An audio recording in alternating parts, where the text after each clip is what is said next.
जय हिंद दोस्तों।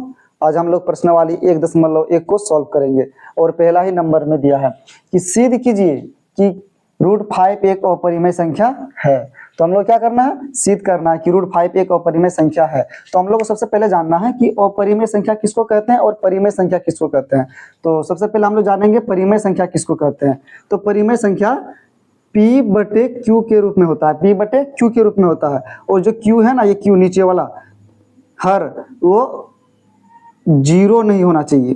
P/Q में P/Q के रूप में होना चाहिए, लेकिन जो Q है ना वो 0 नहीं होना चाहिए।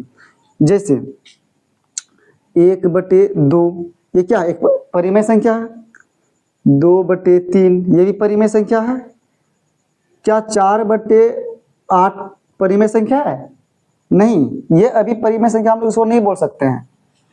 सबसे पहले इसको क्या करेंगे, कटाएंगे। 4 × 4 और 4 दूनी 8, अब जाके ये परिमेय संख्या है। ठीक है। फिर 0 क्या परिमेय संख्या है क्योंकि इसके नीचे में 1 है। 1 लगा देंगे तो क्या हो जाएगा, परिमेय संख्या होगा। तो ये सब क्या है, परिमेय संख्या है। √9 ये भी परिमेय संख्या अभी नहीं है। अब इसको हम लोग तोड़ेंगे। जैसे √9 को कैसे तोड़ेंगे हम लोग, 3 × 3, तो इसमें से 1 3 निकल जाता है, तो ये क्या है, इसके नीचे में 1 लगा देंगे। ये भी एक क्या है, परिमेय संख्या है। तो ये सब क्या है, परिमेय संख्या है। और अपरिमेय संख्या किसको बोलते हैं, अभाज्य संख्या।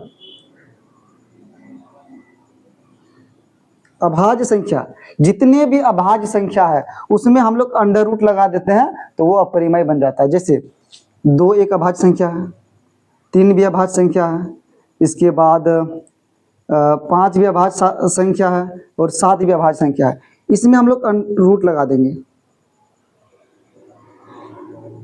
ये वर्गमूल। अगर ये सब लगा देते हैं तो ये सब क्या हो जाता है, अपरिमेय संख्या। अपरिमेय संख्या, ये हो गया परिमेय संख्या, ये हो गया अपरिमेय संख्या। और परिमेय संख्या में ये 0/1 परिमेय संख्या है, लेकिन 1/0 परिमेय संख्या नहीं है। क्यों? क्योंकि जो Q होगा नीचे वाला, ये नीचे वाला वो 0 नहीं होना चाहिए। अगर 0 है तो परिमेय संख्या नहीं है।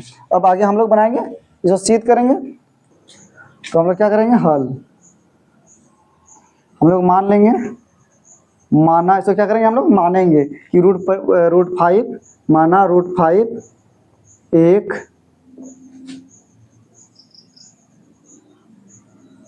परिमेय संख्या है। तो हम लोग क्या मान लिए, √5 एक परिमेय संख्या है।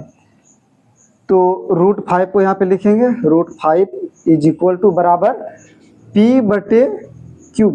हम लोग परिमेय संख्या माने हैं, तो परिमेय संख्या क्या होता है, P/Q। और जो Q होगा, वो जो हर में जो Q है ना, ये जो Q होगा वो 0 नहीं होना चाहिए, 0 नहीं होना चाहिए। अगर 0 होगा तो फिर P/Q परिमेय संख्या हम नहीं ना बोल सकते हैं। तो Q 0 नहीं होना चाहिए। और P/Q, जो P और Q है ना, ये पूर्णांक संख्या है। पूर्णांक संख्या मतलब होता है माइनस में भी हो सकता है, प्लस में भी हो सकता है। तो P/Q हम लोग लिख देंगे साइड में, P और Q पूर्णांक है,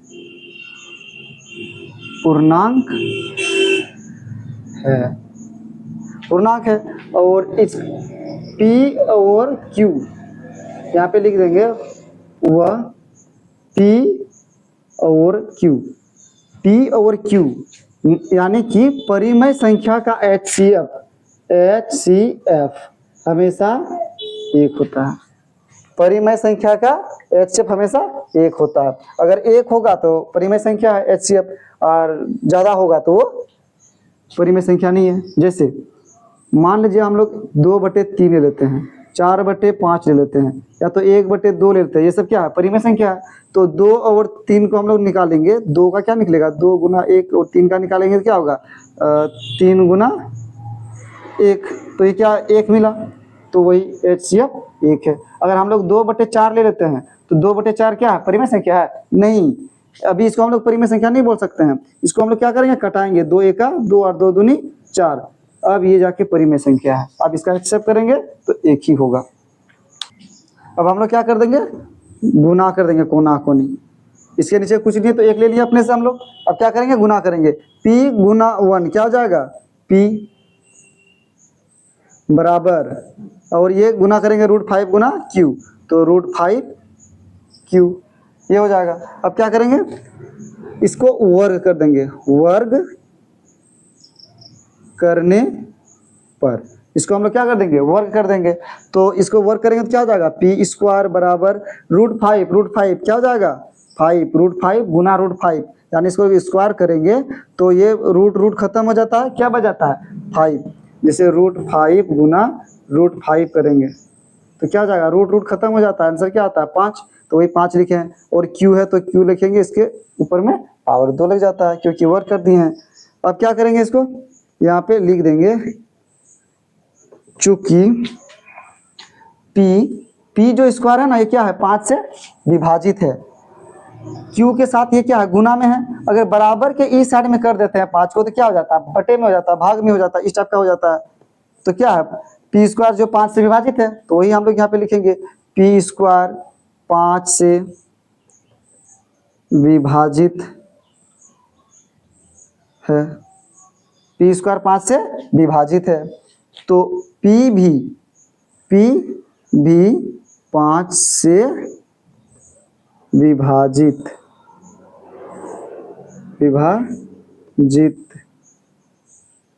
है, p भी 5 से विभाजित है। मान लीजिए अगर हम लोग 25 को ऐसे लिखते हैं,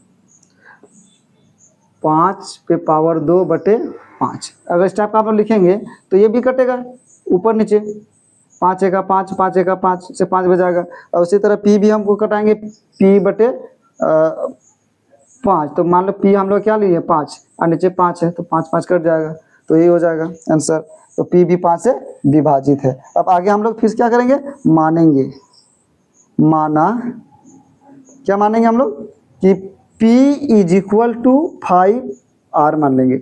जो यहाँ पे माने हैं ना, जैसे ये वाला है, यहाँ पे ये वाला p है तो p रखे हैं बराबर √5 के जगह में हम लोग इस बार क्या रखे हैं 5, और q के जगह में r रख दिए हम लोग, ये मतलब मान लिए, माना p बराबर 5r। अब क्या करेंगे, वर्ग करने पर लिखेंगे, वर्ग करने पर, तो वर्ग कर देंगे इसका हम लोग, तो क्या आ जाएगा, p² = 5 का स्क्वायर मैंने 25, और ये r p² का मान समीकरण 2 में रखने पर, p² का जो मान है वो समीकरण 2 में रखेंगे। ये वाला p² है ना, समीकरण 1 इसको हम लोग मानेंगे और इसको हम लोग क्या मानेंगे, समीकरण 2।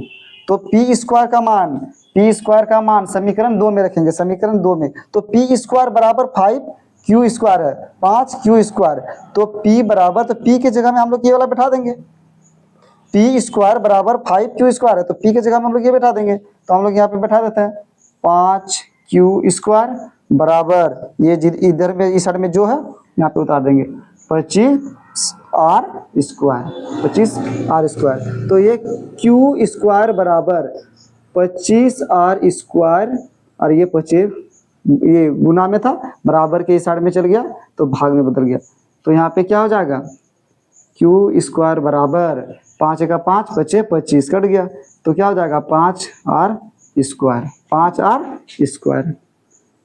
5r²। अब हम लोग क्या लिखेंगे, सेम जो यहाँ पे भी हम लोग लिखे थे, p² 5 से विभाजित है और p भी 5 से विभाजित है, तो हम लोग क्या करेंगे, q² 5 से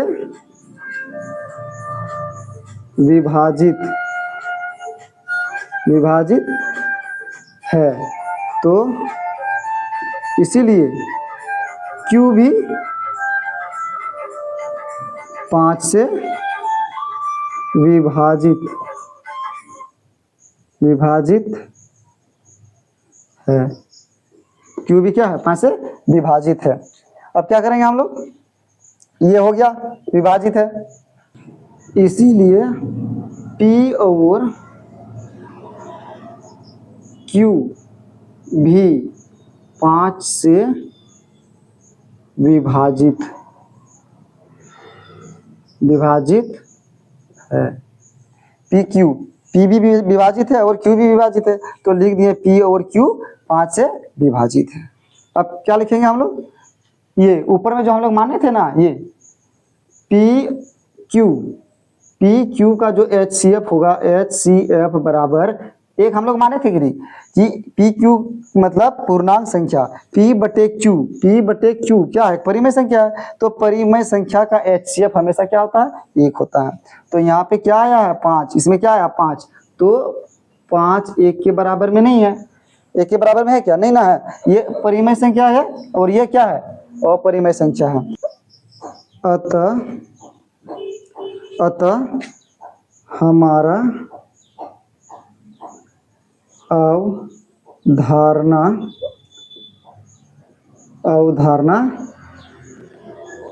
गलत है, इसीलिए √5 एक अपरिमेय